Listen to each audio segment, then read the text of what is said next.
called yesterday. She said she's still tired today. I don't know. Y'all know baby girl has anxiety and depression and stuff, so I need to see like if her and a friend is mad at each other or something like that, because that can also alter your mood where you just want to sleep and stuff. So I thought about that yesterday after she said her throat, and then she said her throat feels better, but she was sleeping all yesterday. So I'm gonna check on her with that. I'm just very big on not just letting your child sleep all day, be in a room all day. Like, you really have to get to what the problem is. And that was one of the issues that we had with our parenting styles. I'm not like, I just can't sit and let you sleep in your room all day, your room be a big mess when I know it's not you. Like, that's not your character, that's not who you are. Now Alicia, her room, she's a lot better now, but when she was younger, her room would be a mess. Like, but over the last few months, she has gotten a lot better. I would say the year, she's gotten a lot better with her room. But I'm just that parent. Like, you can't be somebody that you once wasn't, and I'm not going to check on you, and make sure that you're good, like mentally, because this is the thing, being good mentally looks totally different than physically. And sometimes with our children, we can say, oh, he's just in his room all the time sleeping, or she's just in her room is just a mess, or she's just not eating because she's not hungry. And it's like, no, you have to make sure your kids is okay. And not just by listening at them, not just by them saying they're okay, because that doesn't mean that they're okay. So that's why you really have to build that relationship with your kids, get to know your kids, and get to know like how they is with certain things, so you will know like when they're not okay. So and I'm just saying all this to say, because I know some people will say that I'm kind of over the top, but remember, when you've been a teacher for 35 years, you kind of know what it looks like when kids are not good and when they're great, or when they're just having a bad day. Like, and I had to tell somebody this like a couple of weeks ago, like, I wasn't a teacher for 35 years because I didn't know how to take care of kids or treat kids. Like, my track record speaks for itself. So I'm just saying all this to say, please pay attention to your children. Pay attention to your children. And sometimes it can be because they're maybe drinking and you don't know it, maybe consuming drugs and you don't know it, and that can alter their mood drastically. Like, we have to remember that, like, drugs, alcohol, even when they start interacting physically with people, you know what I'm saying, like, that can alter a kid's mood too, and how they act. But especially drugs, smoking, vaping, all of that stuff, it alters your brain. And we have to pay attention to our kids. So if you're preteen or teenager, shoot, now it might just be adolescents, is acting out of the norm, don't automatically assume, oh, it's just because they're older now. And no, please pay attention to our babies. That, we have to pay attention to our babies, because we really don't pay attention the way that we should nowadays. And I'll just say, I'm not where I'm at. I don't have the track record that I have with what I do, what I did for a living, and what I'm currently doing and building for me and my baby, with my kids. I'm not here because I don't know about children. That's basically what I'm saying. I'm here because I definitely do know about children. And sometimes some of the stuff that I may say to people may be a little harsh, but it's reality. Like, we have to pay attention to our children. Like, we really do.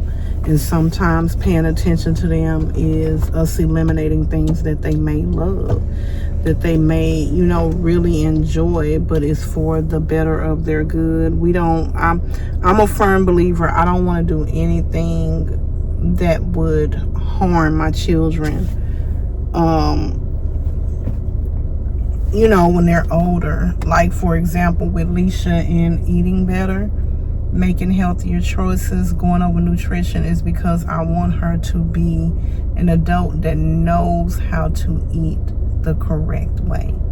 I don't want her figuring it out when she's older, so I try to instill that in her, and I try to do that with all my kids. Now, my oldest daughter, Kay, she was really good with health, and now she's kind of like, how you just be like, baby, I want to eat. That's her now.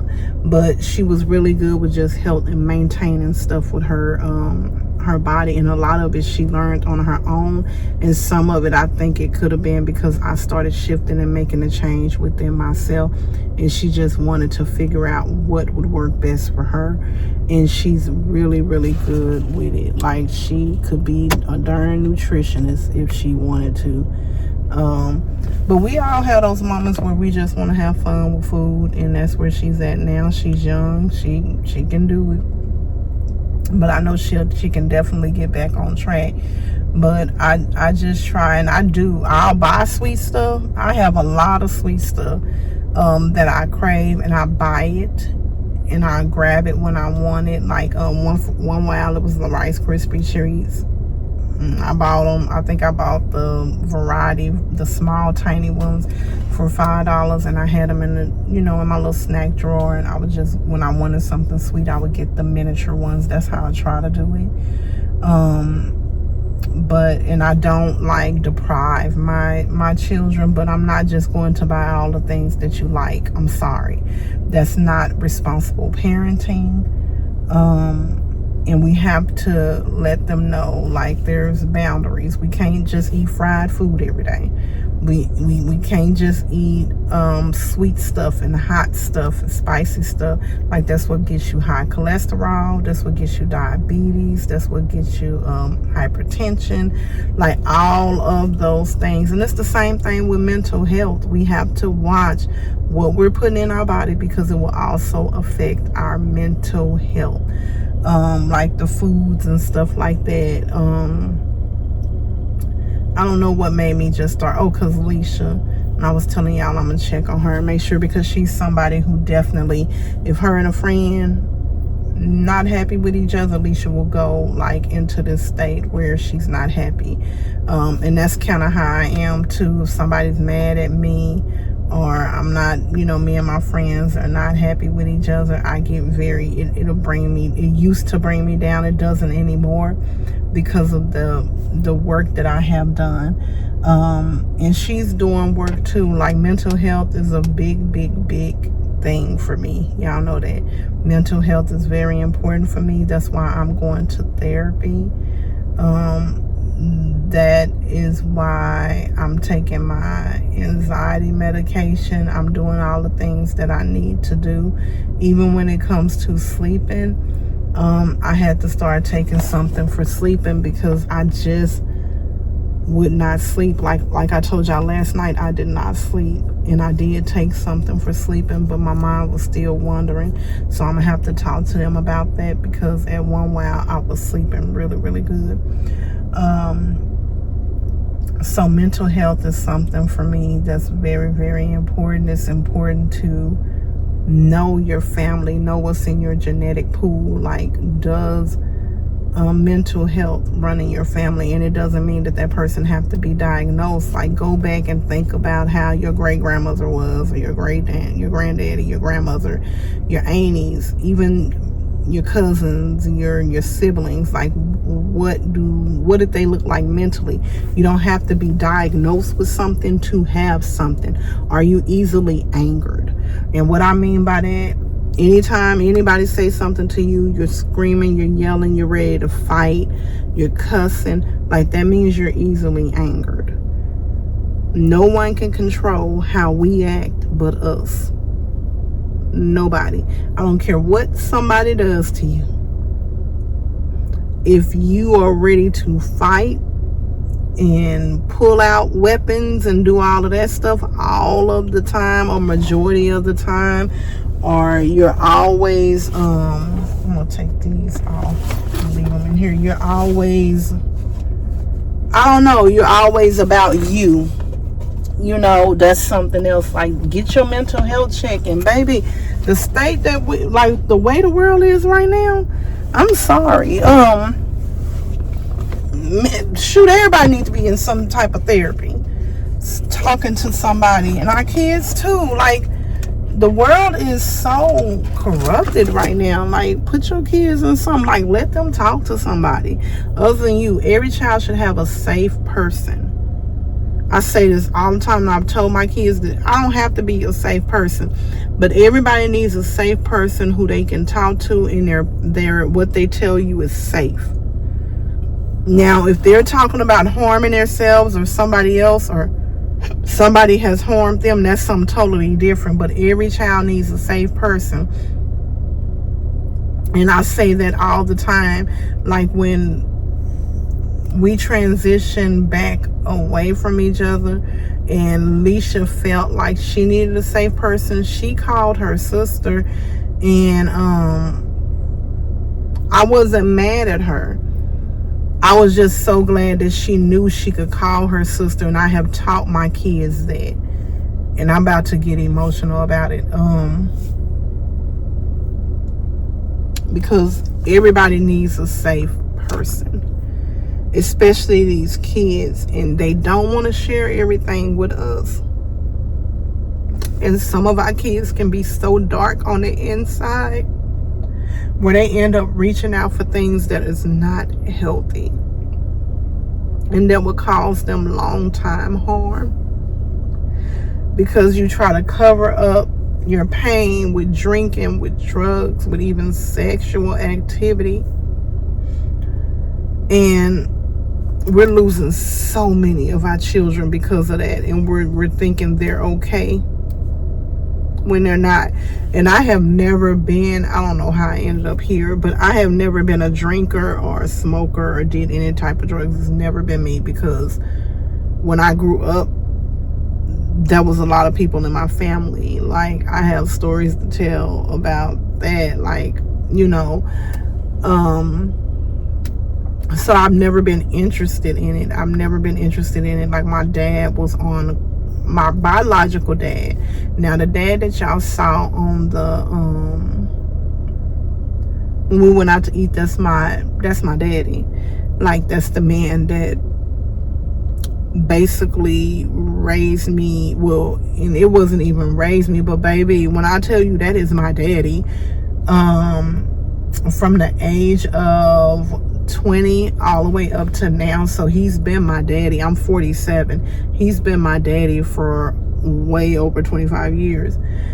And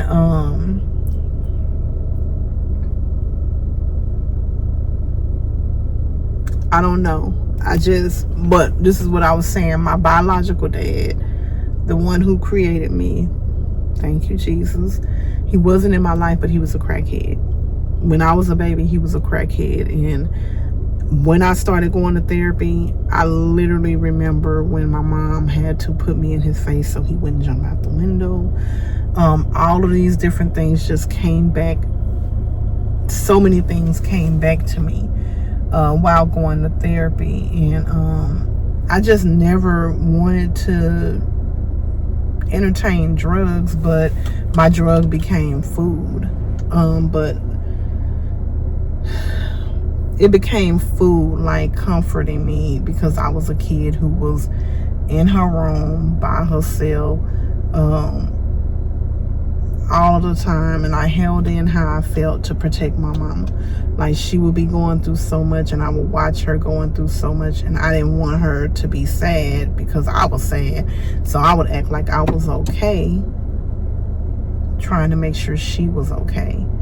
And it just caused me to be how I am now. And I've had people that I thought I felt safe with sharing my childhood, and then they use it against you. Like, that's why you is now, because you got all this childhood trauma and this, that, and the other, or you're like this because you're a selfish person because you're the only child and all that. And I'm not a selfish person, and I'm not a selfish person because of how it was brought up.